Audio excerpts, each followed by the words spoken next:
Hey there, horror movie tea sippers. The following podcast will contain spoilers for the movie we are about to review. If you have not seen the movie and do not wish to have anything ruined prematurely, then please do not continue to listen until after you have seen the movie. And welcome to the Horror Movie Tea podcast.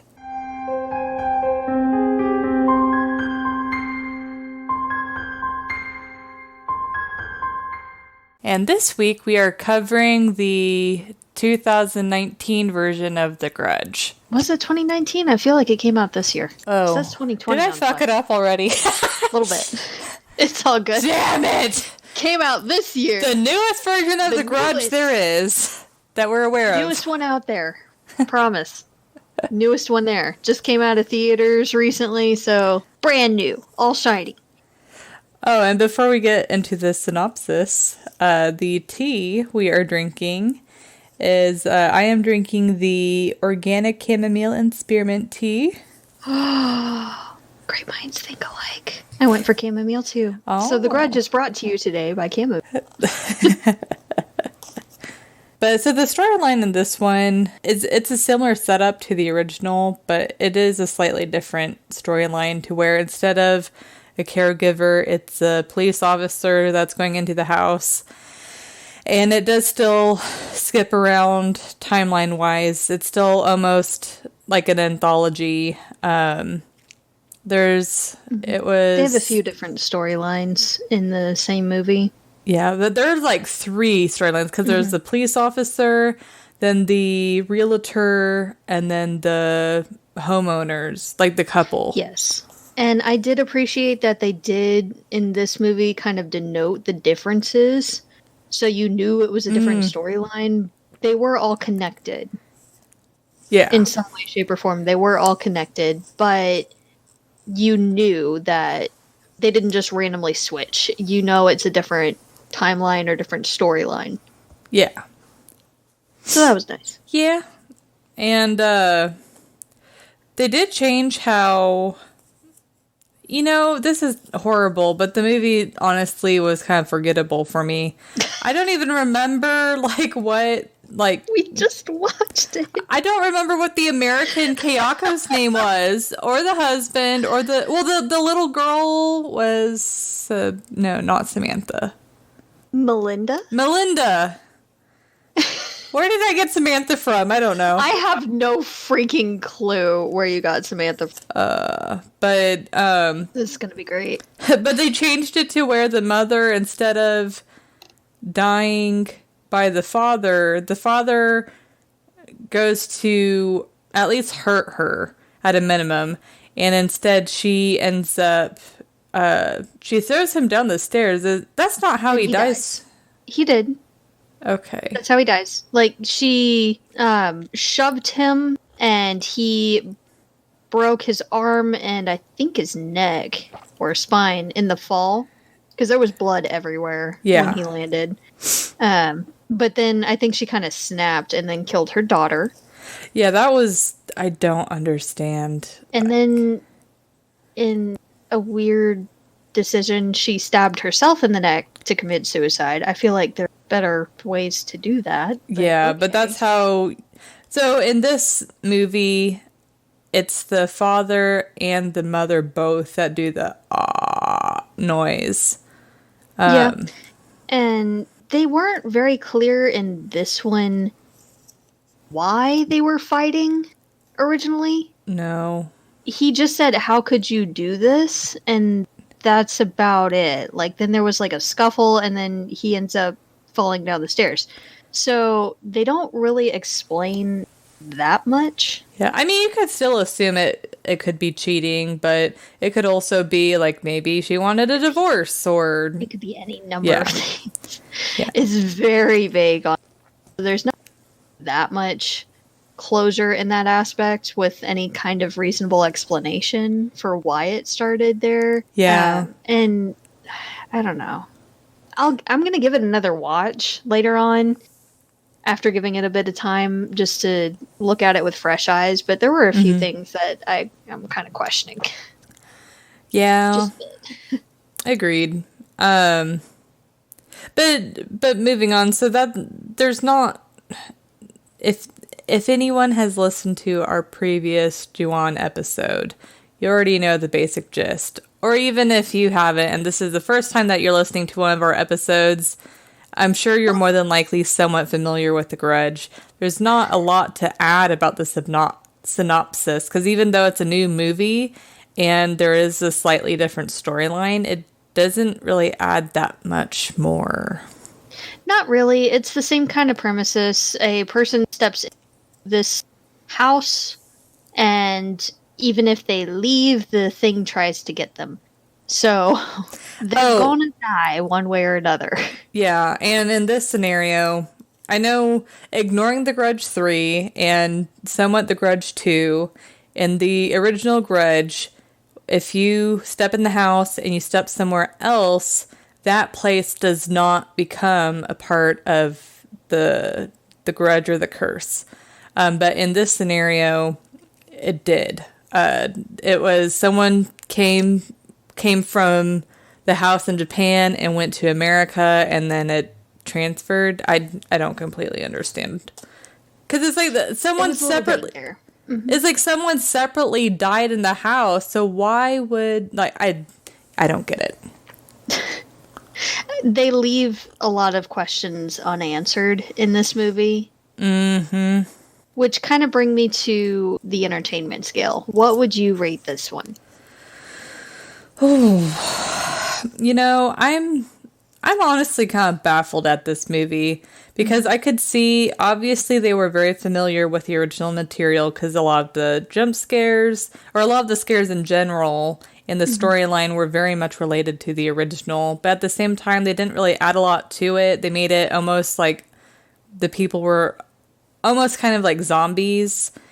And there wasn't a lot, like in the original Grudge, and the reason why I love it is it scares me to my core. Like, I do not feel safe watching that movie.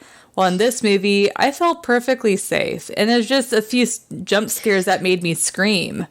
So honestly, I would probably rate this a 4.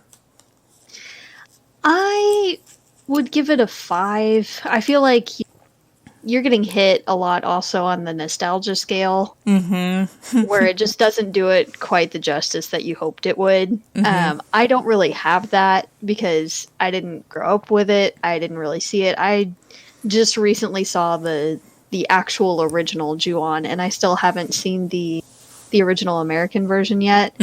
So I didn't have as much to base it on, but I'm still kind of on the fence on it. Again, I will give it another watch, because there are things and references and stuff that I feel like I probably missed. And yes, they had some jump scares, but I do appreciate that not all of them were jump scares. They did have some that they didn't really call attention to, and they were just really creepy, and you're like, oh crap, here it comes. And I mean, there were even a couple that you had missed that I had to point out. So I like things like that, and I'll definitely give it a watch and see. But I think because I didn't really know what to expect, I'm still like, okay, there are too many unanswered questions at this point. Yes. I can't really give it a true rating. Yeah. So I'm giving it an on the fence rating, basically. Yeah, because at least in the original Ju-on, you knew it had a solid lore to where it is based off of Japanese legend. They tell you how that particular curse happened. And it was just pretty solid. While in this scenario, it's like they took a little bit of that lore and they're like, we'll just throw it over here and not really explain much of anything on how or why that happened, or just like we often do. Yeah. But that's not the only unanswered question, like how it started or how it traveled. The only thing in the original, there was more of a method. Like there was usually a fairly clear time frame of when the stuff would occur and how it escalated. In this one, it affected people at different rates. Like there were some people that were living in the house for who knows how long. It seemed like months, easily, at least. Enough to know that there were Yeah. entities, yeah. And they were just kind of seeing stuff, but they weren't really messing with them or anything. Mm-mm. Not that much, except toward the end, when they brought in another person. Yeah. And she saw things right away and died fairly soon after, like within a day or so. So, I mean, they didn't really have a clear method in this movie, like the other one seemed to, or clear time frame. So I was a little confused on that. Like, at least explain why it's affecting some faster than others. Like, is it trying to get them before they get too far away, or what? Because apparently this thing can jump, so distance shouldn't be an issue. Followed one chick all the way from Japan, so I mean... Yeah, I'm just baffled at this movie. I'm a little confused. I don't even know if I can say I was entertained. You're just at a loss. I am! I was seriously looking forward to this movie, and I was a bit nervous after watching the trailer. And then, of course, it doesn't help that I was hearing people say that it wasn't that great because it was more like a zombie movie. And I got that vibe a little bit, but it wasn't as much as I thought it would be. I think a lot of that is because the animations for them are different. They seem more organic. And in the original, they moved that really creepy ass way. That's true. I didn't even think about that. They didn't do that at all in this movie. And there you know was what's no crawling stupid? or anything like that. They were walking. They had stairs. They could have totally done the crawling thing. Yeah. It's like if they're doing the noise and what. Like, I don't... Yeah, there were really only like 2 big calls to the original that I could really recall. And that was the noise and the fingers in the hair during the shower scene, which apparently is a big thing with this. Like, it's in almost every one, I think, isn't it? Because I remember seeing clips of it for the original American one. Yeah. Yeah, I don't know if it's in... If I remember right, I don't think it's in the second or third one. But, I mean, it's a very iconic... So... but, yeah, it's like with this movie... Like, I totally get taking an idea and making it your own, but they didn't even make it their own thing. No. If you made it something completely different, that's one thing. We would still sin it for calling it Grudge when it's not. Exactly. But at least it would have been something different. Yeah. If you're going to make a Grudge movie, make a Grudge movie. Yeah. Have those calls to the original. That's why people are going to go see it, is they want to see that same kind of movement, that same thrill. They want the same things out of the movie. They want a different story, but they want the same kind of scares. Yeah, it's like if you're... things that made the original scary, that's what that's what we wanted to see. This is not that. But it's like if you're going to, like, for instance, if I were to do this newest version of The Grudge, I would take what worked and improve on what didn't. You know, the major flaws in the original Grudge is the makeup wasn't that great, and there's a few effects that could have been updated. And it's like, if you took all of that and changed that and made it better, then there you go. I agree. Update the effects and have different people. It can move to a different location. That's fine. Put some explanation as to why. It's hopped houses. I don't know why it just up and moved to a different country. Yeah. Made no sense. But at least give some kind of semi-explanation. It gave no explanation in this one. And I wish... Have them maybe delve more into why it's happening and trying to placate it and have it instead of just running or just finding the backstory and then, oh, I'm dead. Yeah. So.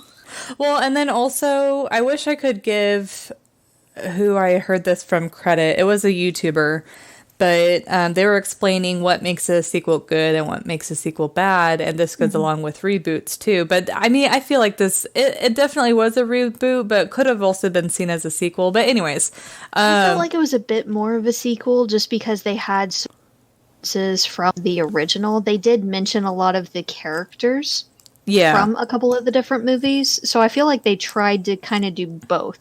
Yeah, they rebooted and also made it in the same series. Yeah, but anyways, to finish my thought, so the YouTuber was explaining what makes a sequel good is, yes, it can have a similar idea to the original, but the stakes have to be higher. If you make it have the same stakes or lesser stakes, it's not going to be a good movie. And so in this particular one, I mean, the stakes were the same, and I mean, if not a bit lower. Yeah, I feel that way too. There were a couple of people that they didn't necessarily die. They just went insane and they were in mental asylums. One of them, for whatever reason, had access to the stairwell and committed suicide, which oh my God. I'm sinning for realism. but the other one, oh hell, I'm also sinning that one. He shouldn't have been able to do that. Doing things like they should have been. But he legitimately just gouged his eyes out. And thankfully they didn't make us watch. Yeah. But they also implied that he still lived. He was insane, but he still lived. Yeah. So, not the same stakes at all. No. If anything, it's a bit lower. Yeah. But they definitely referenced, like, the peekaboo thing that the old lady was doing. Yeah, God, I'm sure you remember that. That was one of the creepiest freaking scenes in John. Yeah. She closed her eyes like that, and I'm like, don't do it, don't do it. And she goes, peekaboo, really, really loud, and I'm like, God damn it, no. You just know. Just nope, I see that, and I'm gone. I'm out of the house. No. Yeah, it definitely referenced the original a lot. And I appreciated, though, that they referenced specifically the Japanese version, because the American Grudge does not do the peekaboo thing at all. It was strictly the Japanese. But the reason being that was super freaky, though. Is it was I think they thought that the cultural difference when it wouldn't, like, translate. I don't know. That's what I've heard, at least. No. Okay, that's a flimsy excuse. Hollywood, come on now. But I don't know. I'd still stick with a 5 for it. I will watch it again just to see what all I missed and see if maybe I missed some explanation or something here and there, just some tidbit of information that I might have overlooked or didn't hear when you were screaming. But I did scream a few times. But it was a startling movie.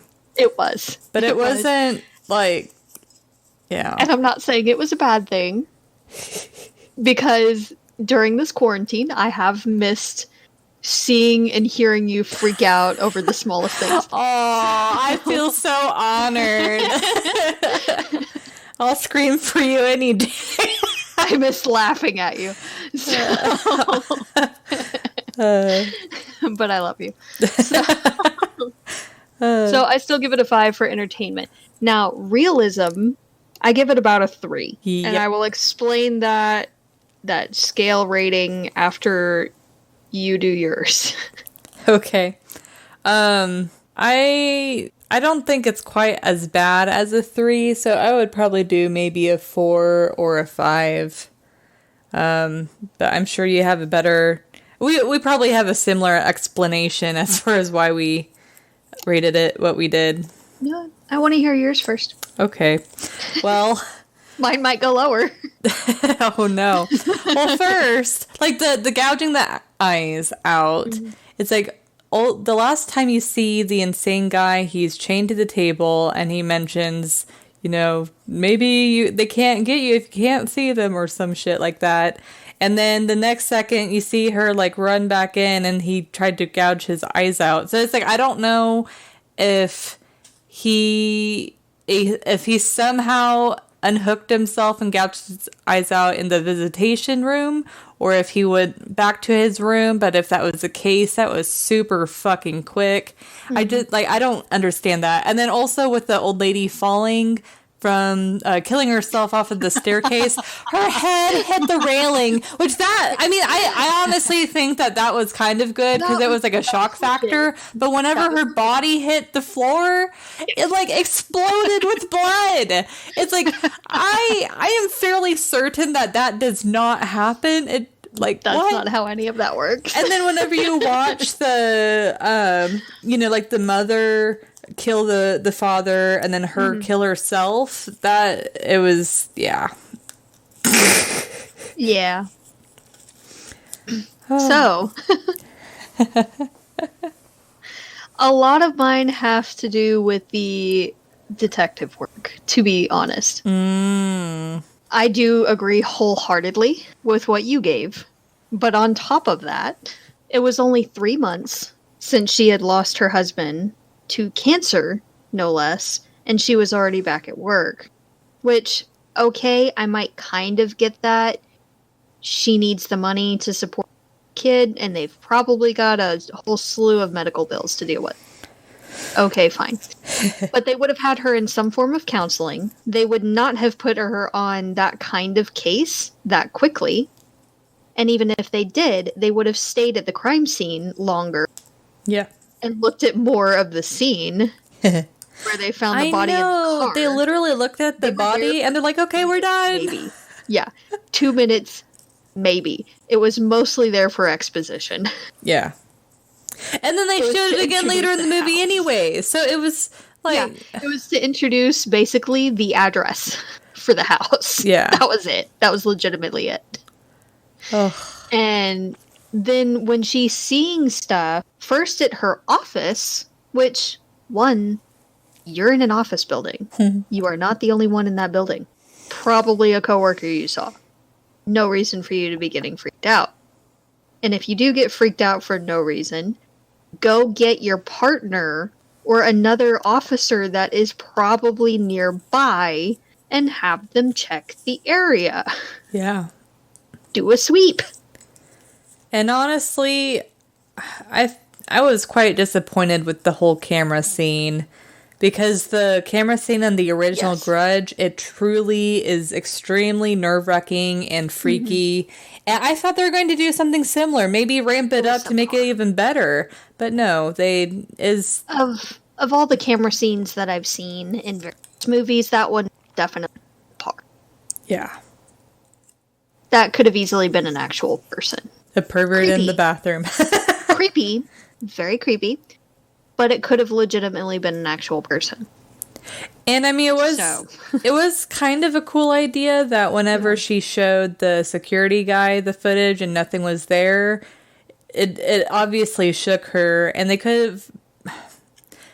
But I feel like the other guy would have mentioned it to a superior officer, and they, again, would have put her in some form of counseling to do a psych eval. What I'm trying to get at is the approach. So, my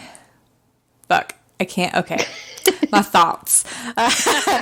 My thought is, if you're going to make it appear that the character may or may not be sane and imagining it, then make the whole movie like that. Don't make it extremely obvious that there's something coming after her, and then suddenly change it to where the character thinks she's going insane. It's like, no, you bring the audience along the journey of that character. That's how you make a scary movie. Now, other movies, that's a little bit different, but a scary movie specifically, you want the audience to follow the journey of that character.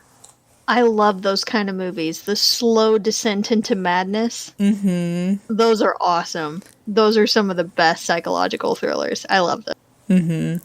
Admittedly, that is a great idea. Awesome. If they made this like a psychological movie where she kept on hearing the but no one else did, and there's no one else dying, and that would have been fucking brilliant. That would have been how to up the ante and make a great reboot. Yes. That would have been a much better movie. Yep. That definitely would have been a much better movie. They did not do that in this one. So don't expect it. Nope. Don't get your hopes up, guys. And also, later on, when she's thinking she sees someone in her own house with her son. Yep. She doesn't call for backup. Ever. I get you're a police officer, but isn't that part of basic training? Is that you don't go into dangerous situations on your own?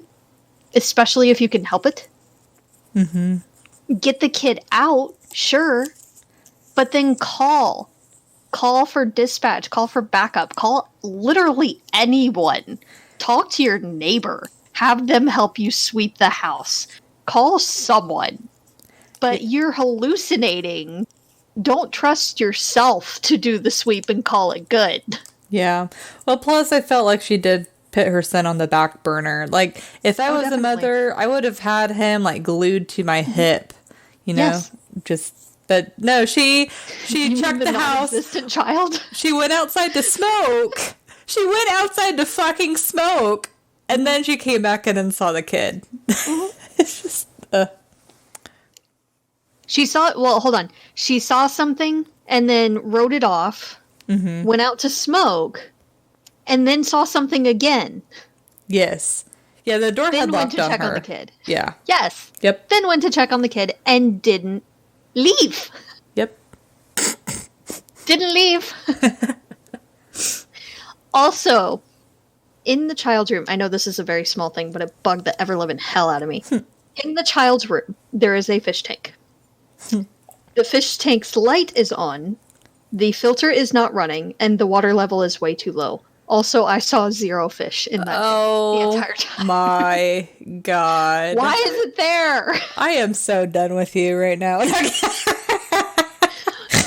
If you're gonna have a fish tank with a light on, have freaking fish in it. Have it actually set up. Hell, have stuff appear in the tank. She's already hallucinated shit all out. Why not have a hand or something in the tank? Yeah, I like that idea. Mm-hmm. They'd have They to could've make done the so water much more. murkier.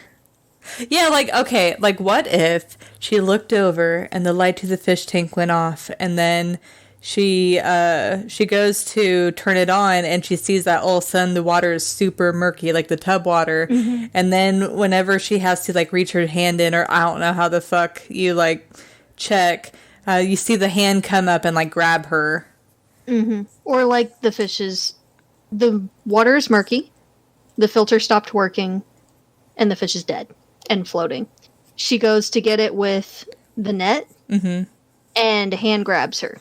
Ooh, or the net just gets dragged in, like you don't ever see. Yeah, that would be good. And the head slowly comes out of the water. Oh, Guys, we could do this so much better. you could hear the. Yes! As the head comes out of the murky water. Oh Like, we man, could have made this so much better.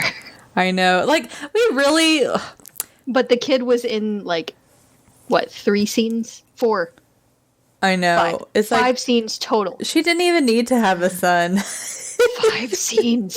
There's the very beginning when she takes him to school. Then you don't see him for a good while. Like, a few days later, I'm sitting here like, does she still have the kid? Did she ever pick him up from school? Like, is she She's ever negligent. for a police officer? She's actually rather absent as a mother. Negligent parent. What? And then we see him in the office because she couldn't get a sitter, which that is the only time she has ever mentioned a sitter, and they never show them, ever. Yep. That is like how they explain why she's not there most of the time, I guess, but it's really flimsy. Yeah, it was Really flimsy. Yeah. And then there's the night where she's seeing shit around the house, and the fish tank bugged me. And then she gets him in the car to go burn the house down, which that was great weird. example, by the way. I know. That you're bringing your son to a house that he's probably going to walk into and then be cursed with, just like everybody else. But that's okay. Bring him with you. Risk that eventuality happening. And then also, you're a police officer and you're showing your son that you're committing arson. So, great freaking example right there, Mother of the Year. Well, and then the other scene at the very, very end, when he's going to the bus. Yeah. When you realize it's not actually him she's hugging. It was like, what's annoying is she didn't need to have a son. In my mind, it's even creepier to see a character that lives by themselves and is seeing things. Like, that would, like, instead of being like, John, are you home? You're like, oh, I know that I live alone and I'm seeing this thing. Yeah. Also, what would be creepier than hearing a child's laughter or pattering feet when you don't have a kid? I just got goosebumps. That is so creepy. Oh my god. Like, I just felt the wave of coldness come over my face. Like, that is a big fat nope. And I know that they've used it in other movies, but there's a reason why they use that in movies. Is because it is a giant fat nope. Like, picture this. She is turning off all the lights in her house. She is now in her bedroom. And so she's, like, laying in her bed reading. And you just see, like, darkness in the hallway or whatever. And then you hear, hee, you know, like, child laughter. And then, like, running noises. It's like, oh, that would be the creepiest thing. Yes. And I would never be sleeping there again. You're like... Okay, I'd be checking myself into a mental asylum if I keep big fat nope and not happening. I would nope right out of that house. Oh. Yeah, without a second thought. It had so much potential, and it obviously had the budget. It could have been a good movie. Right. It's just the execution. It definitely did have the budget. The ghosts or whatever, the spirits... The makeup was pretty well done. Yeah. And that was good. But I feel like they made them a bit more green in this movie. Whereas in the original, they were blue. Yeah. Like... They were more, like, decayed. And I think that's where they're getting, like, the zombie aspect of it. Yeah, maybe. A lot of the other people reviewing and all. But it wasn't spirit-like. Not like the original was. And yeah, they didn't do the movement, but they didn't look anything like them. The original also didn't have that much like blood splatter or anything on it. They looked like actual people for the most part. Well, Kayako towards that towards the end of the movie, whenever Kayako is crawling down the stairs, she's covered in blood. And yes, but there was a progression to that. Yeah, that's true. And that made sense. Yeah. Throughout the rest of the movie, though, for the most part, she was fairly clean. Yeah, they made it. I mean, she is obviously supposed to be a spirit. Yeah. Not some, like, zombie woman. Yeah. This one, I mean, again, I know it's Hollywood, and they really like their blood and gore. And in a lot of other movies, you know me. I don't mind that. I actually enjoy it a lot of times. But in this one, it just didn't really fit. Yeah. It was for the sake of gore. I feel like they were trying to Americanize it, because you gotta think, or at least it seems to me that quite a few ghosts in American lore are like bloody or... Yeah. But yeah, no, I definitely agree. They didn't need to go with all of the gore and... like it almost seemed like it was trying to go for shock value rather than actual scares. And they probably were, but I feel like it kind of detracted from the movie instead of adding to it. Yeah. So, but that's the majority of why I gave it such a low scale, is just because I really just don't think that they even consulted anyone remotely related to law enforcement. At all. And honestly, also because of the lack of explanation. And the gore for the sake of gore, like when she explodes, when she jumps down. Because the head hitting the rail, I can believe. That is realistic. Yeah, that was pretty, like... That one's fine. Yeah, you heard me. I was like, oh, damn. Like, that, it honestly shook me. And I don't know if you heard me, but I'm like, accurate. And then she hits the floor, and I'm like, not accurate. While you were like, what? And then we both burst out laughing. So, See, and then that's another thing whenever you make a movie too gory, is there's a part where it starts getting ridiculous, and instead of being scary or being shock value, you're just making your audience laugh. And I could accept when she hit the ground, there being a blood pool forming. Yeah. But not a giant, it was almost like a massive balloon filled with like food-colored corn syrup or something was dropped down there, and it exploded. It was basically a water balloon. Yeah, it was a lot. It was like... I'm like... how any of this works. It's like... Because if you... Falling from that type of height... I mean, she didn't fall that far, so if she did have any bleeding, it would all be internal, except for her head. It was what? Maximum 6 floors. Absolute maximum. And I want to say it was around like... So it wasn't that high. Yeah. It just... Yeah. So, and then with the guy that gouged his eye. So this is why I don't believe that. One, when she walked in, it sounded like she called ahead to make an appointment. Because he had mentioned that he was already restrained. So that, to me, sounds like he has to be restrained often. Like, this is a normal thing for him.